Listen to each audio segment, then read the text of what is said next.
ਵਾਹਿਗੁਰੂ ਜੀ ਕਾ ਖਾਲਸਾ ਵਾਹਿਗੁਰੂ ਜੀ ਕੀ ਫਤਿਹ। ਅੱਜ ਆਪ ਸੰਗਤਾਂ ਦੇ ਨਾਲ ਜਿਸ ਇਤਿਹਾਸ ਨੂੰ ਸਾਂਝਾ ਕਰਾਂਗੇ ਉਹ ਪੰਥ ਦਾ ਬਹੁਤ ਹੀ ਮਾਣ ਮੱਤਾ ਇਤਿਹਾਸ ਹੈ। ਕਿਵੇਂ ਗੁਰੂ ਕੇ 1400 ਨਿਹੰਗ ਸਿੰਘ 2.5 ਲੱਖ ਪਠਾਣਾਂ ਦੇ ਉੱਪਰ ਟੁੱਟ ਕੇ ਪੈ ਜਾਂਦੇ ਨੇ ਤੇ ਕਿਵੇਂ 2.5 ਲੱਖ ਅਫਗਾਨੀ ਪਠਾਣਾਂ ਦੇ ਨਾਲ ਜੰਗ ਲੜਦੇ ਹੋਏ ਅਕਾਲੀ ਬਾਬਾ ਫੂਲਾ ਸਿੰਘ ਜੀ ਨਿਹੰਗ ਸਿੰਘ ਜੀ ਸ਼ਹਾਦਤ ਦਾ ਜਾਮ ਪੀਂਦੇ ਨੇ ਤੇ ਕਿਵੇਂ ਖਾਲਸਾ ਪੰਥ ਨੇ ਇਹਨਾਂ 2.5 ਲੱਖ ਪਠਾਣਾਂ ਨੂੰ ਜੰਗੀ ਮੈਦਾਨ ਦੇ ਵਿੱਚ ਹਰਾਇਆ ਸੀ। ਇਹ ਜੰਗ ਸੁਹਾਦ ਧੀਰ ਦੀਆਂ ਪਹਾੜੀਆਂ ਦੇ ਵਿੱਚ ਹੋਈ ਸੀ ਤੇ ਅੱਜ ਵੀ ਤਾਲਿਬਾਨ ਹਮੇਸ਼ਾ ਬਗਾਵਤ ਉੱਥੇ ਹੀ ਕਰਦੇ ਹਨ ਤੇ ਇਤਿਹਾਸਕਾਰਾਂ ਮੁਤਾਬਕ ਭਾਵੇਂ ਲਗਭਗ 2000 ਸਾਲ ਪਿੱਛੇ ਚਲੇ ਜਾਈਏ ਤਾਂ ਵੀ ਇਹ ਅਫਗਾਨੀ ਪਠਾਨ ਇਸੇ ਤਰ੍ਹਾਂ ਜੰਗਾਂ ਯੁੱਧਾਂ ਵਿੱਚ ਹੀ ਰਹਿੰਦੇ ਸਨ, ਕਿਉਂਕਿ ਇਹ ਲੋਕ ਸ਼ੁਰੂ ਤੋਂ ਹੀ ਬਹੁਤ ਹੀ ਅਣਖੀਲੇ ਤੇ ਯੋਧੇ ਨੇ। ਇਹਨਾਂ ਲੋਕਾਂ ਦਾ ਸੁਭਾਅ ਇਹ ਹੈ ਕਿ ਜੇਕਰ ਇਹਨਾਂ ਨੂੰ ਬਾਹਰਲੇ ਨਾ ਮਿਲਣ ਤਾਂ ਇਹ ਲੋਕ ਆਪਸ ਵਿੱਚ ਹੀ ਲੜਨ ਲੱਗ ਜਾਂਦੇ ਨੇ ਤੇ ਆਪਣੇ ਦਾਦੇ ਪੜਦਾਦੇ ਦਾ ਅਗਾਂਹ ਤੋਂ ਅਗਾਂਹ ਪੋਤੇ ਪੜਪੋਤੇ ਬਦਲਾ ਲੈਂਦੇ ਰਹਿੰਦੇ ਨੇ। ਭਾਵ ਕਿ ਇਹ ਲੋਕ ਖੇਡਦੇ ਹੀ ਬੰਦੂਕਾਂ ਦੇ ਨਾਲ ਨੇ।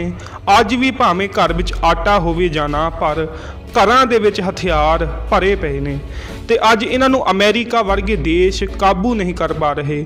ਪਰ ਸਾਨੂੰ ਮਾਣ ਹੋਣਾ ਚਾਹੀਦਾ ਹੈ, ਸਾਡੇ ਵੱਡਿਆਂ ਨੇ ਇਹਨਾਂ ਨੂੰ ਚੰਗੀ ਤਰ੍ਹਾਂ ਦੇ ਨਾਲ ਸੋਧਿਆ ਹੋਇਆ ਹੈ। ਇਹ ਜੰਗੀ ਲੋਕਾਂ ਤੇ ਸਾਡੇ ਵੱਡਿਆਂ ਨੇ ਰਾਜ ਕੀਤਾ ਹੋਇਆ ਹੈ। ਸਿੰਘਾਂ ਦੇ ਨਾਲ ਜੰਗ ਦਾ ਕਾਰਨ ਇਹ ਬਣਿਆ, ਇਹਨਾਂ ਪਠਾਣਾਂ ਨੂੰ ਜਹਾਦ ਦੇ ਨਾਂ ਉੱਪਰ ਭੜਕਾ ਦਿੱਤਾ ਗਿਆ ਕਿ ਇਹ ਕਾਫਰ ਸਿੱਖ ਲੋਕ ਸਾਡੇ ਉੱਪਰ ਰਾਜ ਕਰੀ ਬੈਠੇ ਨੇ ਤੇ ਇਹਨਾਂ ਕਾਫਰਾਂ ਨੂੰ ਮਾਰ ਕੇ ਅਸੀਂ ਆਜ਼ਾਦ ਹੋਈਏ ਤੇ ਇਹਨਾਂ ਨੂੰ ਆਪਾਂ ਗੁਲਾਮ ਬਣਾਈਏ। ਉਸ ਸਮੇਂ ਦੀ ਇਤਿਹਾਸਿਕ ਕਿਤਾਬ ਵੀਰ ਮਰਗੇਸ਼ ਗ੍ਰੰਥ ਵਿੱਚ ਇਹ ਲਿਖਿਆ ਗਿਆ ਹੈ ਕਿ ਜਿਹਾਦ ਦੇ ਝੰਡੇ ਥੱਲੇ 2.5 ਲੱਖ ਪਠਾਨ ਇਕੱਠੇ ਹੋਏ, ਜਿਨ੍ਹਾਂ ਦਾ ਫੈਸਲਾ ਸੀ ਕਿ ਪਹਿਲਾਂ ਮੁਲਤਾਨ ਮਾਰਾਂਗੇ, ਫਿਰ ਪਿਸ਼ੌਰ ਮਾਰਾਂਗੇ ਤੇ ਫਿਰ ਲਾਹੌਰ ਮਾਰਾਂਗੇ ਤੇ ਫਿਰ ਦਿੱਲੀ ਦੇ ਉੱਪਰ ਅਸੀਂ ਕਾਬਜ ਹੋਵਾਂਗੇ। ਤੇ ਇੱਧਰ ਸ਼ੇਰੇ ਪੰਜਾਬ ਮਹਾਰਾਜਾ ਰਣਜੀਤ ਸਿੰਘ ਨੇ ਇਸ ਬਗਾਵਤ ਨੂੰ ਦਬਾਉਣ ਵਾਸਤੇ ਖਾਲਸੇ ਦਾ ਦਲ ਲੈ ਕੇ ਉਸ ਇਲਾਕੇ ਲੁੰਡਾ ਨਾਂ ਦਾ ਦਰਿਆ ਉੱਧਰ ਕੋਈ ਵਗਦਾ ਹੈ ਤੇ ਉਸਦੇ ਪਰਲੇ ਪਾਸੇ ਪੀਰ ਪਿੰਡ ਹੈ ਤੇ ਉੱਪਰ ਪਹਾੜੀ ਚੋਟੀਆਂ ਹਨ ਤੇ ਚੋਟੀਆਂ ਉੱਪਰ ਪਠਾਨ ਮੋਰਚੇ ਲਾਈ ਬੈਠੇ ਸਨ ਤੇ ਮਹਾਰਾਜਾ ਰਣਜੀਤ ਸਿੰਘ ਦੇ ਨਾਲ ਖਾਲਸਾ ਫੌਜਾਂ ਵੀ ਉਸ ਇਲਾਕੇ ਕੋਲ ਪਹੁੰਚੀਆਂ ਤੇ 14 ਮਾਰਚ ਇੱਕ ਚੇਤਰ ਨਿਯਤ ਹੋ ਗਿਆ ਕਿ ਅਸੀਂ ਇਸ ਦਿਨ ਜੰਗ ਲੜਨੀ ਹੈ ਪਠਾਣਾਂ ਦੇ ਨਾਲ। ਤੇ ਸਿੰਘਾਂ ਦੀ ਉਸ ਸਮੇਂ ਬਹੁਤ ਭਾਰੀ ਫੌਜ ਚੜ੍ਹ ਕੇ ਆਈ ਤੇ ਅਕਾਲੀ ਬਾਬਾ ਫੂਲਾ ਸਿੰਘ ਜੀ 1400 ਅਕਾਲੀ ਨਿਹੰਗ ਸਿੰਘਾਂ ਦੀ ਅਕਾਲੀ ਫੌਜ ਅਕਾਲ ਰੈਜੀਮੈਂਟ ਬੁੱਢਾ ਦਲ ਨਾਲ ਲੈ ਕੇ ਪਹੁੰਚੇ, ਜੋ ਇਕੱਲਾ ਹੀ ਨਿਹੰਗ ਸਿੰਘ ਕਈਆਂ ਤੇ ਭਾਰੀ ਪੈ ਜਾਂਦਾ ਸੀ ਤੇ ਜੰਗ ਦਾ ਅਰਦਾਸਾ ਬਾਬਾ ਫੂਲਾ ਸਿੰਘ ਜੀ ਹੀ ਕਰਿਆ ਕਰਦੇ ਸਨ। ਤੇ ਜੰਗ ਦਾ ਉਸ ਸਮੇਂ ਨਿਯਮ ਸੀ ਕਿ ਚੰਡੀ ਦੀ ਵਾਰ ਤੇ ਹੋਰ ਵੀ ਕਈ ਵੀਰ ਸੀ 10 ਦੀਆਂ ਬਾਣੀਆਂ ਪੜ੍ਹੀਆਂ ਜਾਂਦੀਆਂ ਸਨ ਤੇ ਬਾਬਾ ਜੀ ਨੇ ਗੁਰੂ ਗ੍ਰੰਥ ਸਾਹਿਬ ਜੀ ਦੇ ਸਨਮੁਖ ਖੜੋ ਕੇ ਅੰਮ੍ਰਿਤ ਵੇਲੇ ਜੰਗ ਦਾ ਅਰਦਾਸਾ ਉਸ ਸਮੇਂ ਸੋਧ ਦਿੱਤਾ। ਤੇ ਜਦ ਬਾਬਾ ਫੂਲਾ ਸਿੰਘ ਜੀ ਅੰਮ੍ਰਿਤ ਵੇਲੇ ਅਰਦਾਸਾ ਸੋਧ ਕੇ ਤੰਬੂ ਤੋਂ ਬਾਹਰ ਨਿਕਲੇ ਤਾਂ ਮਹਾਰਾਜਾ ਰਣਜੀਤ ਸਿੰਘ ਦਾ ਪੁੱਤਰ ਖੜਗ ਸਿੰਘ ਹਾਜ਼ਰ ਹੋਇਆ ਤੇ ਆਖਿਆ ਕਿ ਬਾਬਾ ਜੀ, ਸਰਕਾਰ ਦਾ ਹੁਕਮ ਹੈ ਕਿ ਅੱਜ ਹੱਲਾ ਨਹੀਂ ਕਰਨਾ, ਕਿਉਂਕਿ ਸਾਡੀਆਂ ਵੱਡੀਆਂ ਤੋਪਾਂ ਪਿੱਛੇ ਆ ਰਹੀਆਂ ਹਨ। ਅਤੇ ਨਾਲ ਇਹ ਵੀ ਕਿਹਾ ਕਿ ਜਨਰਲ ਬੈਨਤੂਰਾ ਤੇ ਜਨਰਲ ਐਲਾਟ ਅਜੇ ਪਿੱਛੇ ਹਨ, ਉਹਨਾਂ ਨਾਲ ਵੀ ਸਿੱਖ ਫੌਜ ਇੱਥੇ ਪਹੁੰਚ ਰਹੀ ਹੈ। ਤੇ ਆਪ ਜੀ ਦੀ ਜਾਣਕਾਰੀ ਲਈ ਜਨਰਲ ਬੈਨਤੂਰਾ ਫਰਾਂਸ ਦੇ ਸਨ ਤੇ ਜਨਰਲ ਐਲਾਟ ਅਮਰੀਕਾ ਦੇ ਸਨ। ਖੈਰ, ਉਹਨਾਂ ਕਿਹਾ ਤੋਪਾਂ ਤੇ ਉਹਨਾਂ ਜਨਰਲਾਂ ਨੂੰ ਬਾਬਾ ਜੀ ਆ ਲੈਣ ਦਿਓ, ਫਿਰ ਅਸੀਂ ਹੱਲਾ ਕਰਾਂਗੇ। ਤੇ ਇਹ ਸੁਣ ਕੇ ਬਾਬਾ ਜੀ ਵੀਰ ਰਸ ਦੇ ਵਿੱਚ ਆ ਗਏ ਤੇ ਕਹਿਣ ਲੱਗੇ ਕਿ ਤੁਹਾਡੇ ਰਾਜੇ ਨੂੰ ਹੋਵੇਗਾ ਫੌਜ ਤੇ ਭਰੋਸਾ, ਪਰ ਸਾਨੂੰ ਗੁਰੂ ਕਲਗੀਧਰ ਪਾਤਸ਼ਾਹ ਤੇ ਭਰੋਸਾ ਹੈ ਤੇ ਅਸੀਂ ਅਰਦਾਸਾ ਹੁਣ ਸੋਧ ਚੁੱਕੇ ਹਾਂ ਤੇ ਹੁਣ ਪਿੱਛੇ ਮੁੜਿਆ ਨਹੀਂ ਜਾ ਸਕਦਾ। ਤੇ ਬਾਬਾ ਜੀ ਨੇ ਕਿਹਾ ਕਿ ਨਗਾਰਿਆਂ ਤੇ ਚੋਭਾਂ ਲਾ ਦਿਓ ਤੇ ਜਿੰਨੀਆਂ ਵੀ ਨਿਹੰਗ ਸਿੰਘ ਫੌਜਾਂ ਸਨ ਘੋੜਿਆਂ ਤੇ ਸਵਾਰ ਹੋ ਕੇ ਹਵਾ ਦੇ ਨਾਲ ਗੱਲਾਂ ਕਰਦੀਆਂ ਹੋਈਆਂ ਲੁੰਡਾ ਦਰਿਆ ਪਾਰ ਕਰ ਗਈਆਂ ਤੇ ਨਿਹੰਗ ਸਿੰਘਾਂ ਨੇ ਜਾਂਦਿਆਂ ਹੀ ਯੁੱਧ ਸ਼ੁਰੂ ਕਰ ਦਿੱਤਾ। ਤੇ ਉਸ ਸਮੇਂ ਫਿਰ ਬੜਾ ਘਮਸਾਨ ਦਾ ਯੁੱਧ ਨਿਹੰਗ ਸਿੰਘ ਫੌਜਾਂ ਨੇ ਮਚਾ ਦਿੱਤਾ। ਇਤਿਹਾਸ ਅਨੁਸਾਰ ਪਠਾਨ ਉੱਚੀਆਂ ਪਹਾੜੀਆਂ ਤੇ ਬੈਠੇ ਹੋਏ ਸਨ ਤੇ ਉਹਨਾਂ ਤੋਂ ਲੰਮੀਆਂ ਨਾਲੀਆਂ ਵਾਲੀਆਂ ਵੱਡੀਆਂ ਬੰਦੂਕਾਂ ਸਨ ਤੇ ਜਿਨ੍ਹਾਂ ਦੀ ਮਾਰ 3-3 ਮੀਲ ਤੱਕ ਸੀ ਤੇ ਜਿਸ ਦੀ ਉਹ ਛਾਤੀ ਦੇ ਵਿੱਚ ਗੋਲੀ ਲੱਗਦੀ ਸੀ ਤੇ ਛਾਤੀ ਚੀਰ ਦਿੰਦੀ ਸੀ। ਤੇ ਸਿੰਘ ਪਹਾੜਾਂ ਤੋਂ ਥੱਲੇ ਸਨ। ਜਿਹੜੇ ਸਿੰਘਾਂ ਦੇ ਥੱਲੇ ਪਠਾਨ ਹੱਥ ਲੱਗੇ, ਸਿੰਘਾਂ ਨੇ ਹੱਥੋਂ ਹੱਥੀ ਝਟਕਾ ਕੇ ਉਹ ਥੱਲੇ ਸੁੱਟ ਦਿੱਤੇ।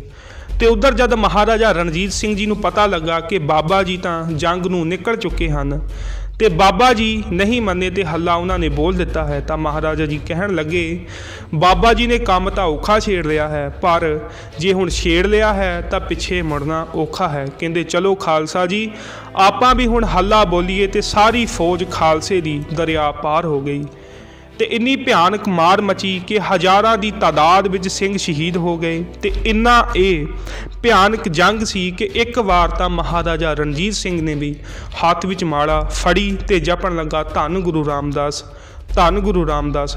ਤੇ ਇਹੀ ਬੋਲੀ ਜਾਵੇ ਤਾਂ ਜਦ ਅੱਗੇ ਸਿੰਘ ਸ਼ਹੀਦ ਹੁੰਦੇ ਦਿਸੇ ਤਾਂ ਪਿੱਛੋਂ ਇੱਕ ਸਿੰਘ ਘੋੜਾ ਦੌੜਾ ਕੇ ਅੱਗੇ ਆਇਆ ਤਾਂ ਉਸਨੇ ਮਹਾਰਾਜੇ ਨੂੰ ਵੇਖਿਆ ਤੇ ਆਖਿਆ ਕਿ ਤੂੰ ਰਾਮ ਰਾਮ ਜਪਣਾ ਸੀ ਤਾਂ ਘਰ ਰਹਿਣਾ ਸੀ, ਤੇ ਕਿਹਾ ਤੂੰ ਜੇ ਸਿੰਘਾਂ ਦਾ ਬਾਦਸ਼ਾਹ ਹੈ ਤਾਂ ਮੈਦਾਨੇ ਜੰਗ ਦੇ ਵਿੱਚ ਆ ਫੇਰ। ਤੇ ਫਿਰ ਮਹਾਰਾਜੇ ਰਣਜੀਤ ਸਿੰਘ ਨੇ ਮਿਆਨੋਂ ਤੇਗ ਖਿੱਚੀ ਤੇ ਆਪ ਮੈਦਾਨੇ ਜੰਗ ਦੇ ਵਿੱਚ ਪਹੁੰਚ ਗਿਆ। ਤੇ ਉਧਰ ਜੰਗ ਦੇ ਮੈਦਾਨ ਵਿੱਚ ਬਾਬਾ ਫੂਲਾ ਸਿੰਘ ਜੀ ਦਾ ਘੋੜਾ ਗੋਲੀ ਲੱਗ ਕੇ ਸ਼ਹੀਦ ਹੋ ਗਿਆ। ਤੇ ਜਿਸ ਸਮੇਂ ਬਾਬਾ ਜੀ ਦਾ ਘੋੜਾ ਸ਼ਹੀਦ ਹੋ ਗਿਆ ਤਾਂ ਬਾਬਾ ਜੀ ਹਾਥੀ ਤੇ ਚੜ੍ਹ ਕੇ ਸਿੱਖ ਫੌਜ ਦੀ ਕਮਾਨ ਸੰਭਾਲਣ ਲੱਗੇ। ਤੇ ਅਕਾਲੀ ਬਾਬਾ ਫੂਲਾ ਸਿੰਘ ਜੀ ਨੇ ਸਿੰਘਾਂ ਨੂੰ ਕਹਿ ਰਹੇ ਸਨ ਕਿ ਭਾਈ ਤਕੜੇ ਰਹੋ, ਗੁਰੂ ਕਲਗੀਧਰ ਤੁਹਾਡੇ ਨਾਲ ਹੈ। ਵੀਰ ਅਸੀਂ ਬਾਣੀ ਦੀਆਂ ਪੰਕਤੀਆਂ ਸੁਣਾਉਂਦੇ, ਜੈਕਾਰੇ ਗਜਾਉਂਦੇ ਸਿੰਘਾਂ ਦੇ ਵਿੱਚ ਜੋਸ਼ ਪਾ ਰਹੇ ਸਨ ਤੇ ਜੰਗ ਹੋਰ ਵੀ ਭਿਆਨਕ ਹੀ ਹੁੰਦਾ ਜਾ ਰਿਹਾ ਸੀ। ਤੇ ਅਚਾਨਕ ਦੋ ਗੋਲੀਆਂ ਆਈਆਂ ਤੇ ਬਾਬਾ ਜੀ ਦੇ ਮੱਥੇ ਦੇ ਵਿੱਚ ਆ ਵੱਜੀਆਂ। ਤੇ ਸੂਰਬੀਰਾਂ ਦਾ ਇਹ ਸੁਭਾਅ ਹੈ ਕਿ ਰਣ ਤੱਤੇ ਦੇ ਵਿੱਚ ਜਦ ਵੀ ਕਿਸੇ ਯੋਧੇ ਦੇ ਗੋਲੀ ਲੱਗਦੀ ਹੈ ਤਾਂ ਉਹ ਅੱਗੇ ਨੂੰ ਡਿੱਗਦੇ ਹਨ, ਤੇ ਜਦ ਕੋਈ ਯੋਧਾ ਵੇਖਦਾ ਹੈ ਕਿ ਹੁਣ ਸਾਡਾ ਅੰਤਲਾ ਸਮਾਂ ਹੈ ਤਾਂ ਉਹ ਪਿੱਛੇ ਨੂੰ ਨਹੀਂ ਡਿੱਗਦੇ, ਅੱਗੇ ਨੂੰ ਡਿੱਗਦੇ ਹਨ, ਤਾਂ ਜੋ ਦੁਸ਼ਮਣ ਇਹ ਨਾ ਕਹੇ ਕਿ ਭੱਜਦਾ ਹੋਇਆ ਮਾਰਿਆ ਗਿਆ। ਸੂਰਮਾ ਕਦੇ ਪਿੱਛੇ ਨਹੀਂ ਮੁੜਦਾ, ਜਬ ਆਪ ਕੀ ਔਦ ਨਿਦਾਨ ਬਣੈ ਆਤ ਹੀ ਰਣ ਮੈਂ ਤਬ ਜੂਝ ਮਰੋ। ਤੇ ਬਾਬਾ ਫੂਲਾ ਸਿੰਘ ਜੀ ਨੇ ਆਪਣਾ ਦੁਮਾਲੇ ਵਾਲਾ ਸੀਸ ਹਾਥੀ ਦੀ ਹੋਦੀ ਵਿੱਚ ਅਗਾਂਹ ਨੂੰ ਕਰ ਦਿੱਤਾ ਤਾਂ ਜੋ ਇਵੇਂ ਲੱਗੇ ਕਿ ਫੂਲਾ ਸਿੰਘ ਅਜੇ ਜਿਉਂਦਾ ਹੈ। ਉਹ ਜੋ ਫਰਲਾ ਨਿਸ਼ਾਨ ਦਮਾਲੇ ਦੇ ਉੱਪਰ ਝੂਲਦਾ ਸੀ, ਉਹ ਜਦ ਝੂਲਦਾ ਸੀ ਤਾਂ ਦੁਸ਼ਮਣਾਂ ਨੂੰ ਇਵੇਂ ਲੱਗਦਾ ਸੀ ਕਿ ਫੂਲਾ ਸਿੰਘ ਅਜੇ ਜਿਉਂਦਾ ਹੈ। ਬਾਬਾ ਜੀ ਦਾ ਦੁਸ਼ਮਣ ਦਲਾਂ ਦੇ ਵਿੱਚ ਭਾਰੀ ਡਰ ਸੀ। ਤੇ ਜਦ ਮਹਾਰਾਜੇ ਨੂੰ ਪਤਾ ਲੱਗਾ ਕਿ ਬਾਬਾ ਜੀ ਸ਼ਹੀਦੀ ਪਾ ਗਏ ਨੇ ਤਾਂ ਮਹਾਰਾਜਾ ਜੀ ਨੇ ਬੜਾ ਅਫਸੋਸ ਕੀਤਾ ਤੇ ਆਖਣ ਲੱਗੇ ਕਿ ਬਸ ਹੁਣ ਸਿੰਘੋ, ਬਾਬਾ ਜੀ ਦਾ ਜੋ ਹਾਥੀ ਹੈ ਉਹ ਉਸ ਨੂੰ ਪਿੱਛੇ ਨਾ ਮੁੜਨ ਦਿਓ, ਉਸ ਦੇ ਪੈਰਾਂ ਨੂੰ ਸੰਗਲ ਪਾ ਕੇ ਉੱਥੇ ਹੀ ਬੰਨ੍ਹ ਦਿਓ। ਤੇ ਇਸੇ ਤਰ੍ਹਾਂ ਹੀ ਕੀਤਾ ਗਿਆ ਤੇ ਬਾਬਾ ਜੀ ਦਾ ਸਰੀਰ ਹਾਥੀ ਤੇ ਉਸੇ ਤਰ੍ਹਾਂ ਸੁਸ਼ੋਭਿਤ ਰਿਹਾ। ਤੇ ਮਹਾਰਾਜੇ ਨੇ ਕਿਹਾ ਕਿ ਦੁਸ਼ਮਣ ਨੂੰ ਪਤਾ ਨਾ ਲੱਗੇ ਕਿ ਬਾਬਾ ਜੀ ਚੜ੍ਹਾਈ ਕਰ ਗਏ ਨੇ, ਕਿਉਂਕਿ ਬਾਬਾ ਜੀ ਦਾ ਤਹਿਲਕਾ ਹੀ ਐਡਾ ਸੀ ਦੁਸ਼ਮਣ ਦਲਾਂ ਦੇ ਵਿੱਚ। ਤੇ ਕਿਹਾ ਜਾਂਦਾ ਹੈ ਕਿ ਜਦ ਬਾਬਾ ਜੀ ਸ਼ਹੀਦ ਹੋ ਗਏ ਤਾਂ ਆਕਾਸ਼ੀ ਫੌਜਾਂ ਭਾਵ ਸ਼ਹੀਦ ਸਿੰਘ ਜੰਗ ਦੇ ਵਿੱਚ ਆ ਗਏ ਤਾਂ ਯੁੱਧ ਉਸ ਸਮੇਂ ਅਜਿਹਾ ਮਚਿਆ ਕਿ ਕੁਝ ਸਮੇਂ ਦੇ ਅੰਦਰ ਆਕੜੇ ਹੋਏ ਖਾਨਜ਼ਾਦੇ ਉਸ ਮੈਦਾਨ ਦੇ ਵਿੱਚ ਭੱਜ ਤੁਰੇ ਤੇ ਖਾਲਸੇ ਦੀ ਉਸ ਮੈਦਾਨੀ ਜੰਗ ਦੇ ਵਿੱਚ ਜਿੱਤ ਹੋ ਗਈ। ਤੇ ਬਾਅਦ ਵਿੱਚ ਫਿਰ ਬਾਬਾ ਜੀ ਦਾ ਸੰਸਕਾਰ ਗੁਰੂ ਮਰਿਆਦਾ ਅਨੁਸਾਰ ਮਹਾਰਾਜੇ ਨੇ ਆਪਣੇ ਹੱਥੀਂ ਕੀਤਾ ਸੀ। ਇਤਨੀਆਂ ਬੇਨਤੀਆਂ ਪ੍ਰਵਾਨ ਜੀ ਬੋਲਦਿਆਂ ਹੋਇਆਂ ਬਹੁਤ ਗਲਤੀਆਂ ਹੋਈਆਂ ਹੋਣਗੀਆਂ ਜੀ, ਮਾफ़ ਕਰਨੀਆਂ। ਵਾਹਿਗੁਰੂ ਜੀ ਕਾ ਖਾਲਸਾ, ਵਾਹਿਗੁਰੂ ਜੀ ਕੀ ਫਤਿਹ।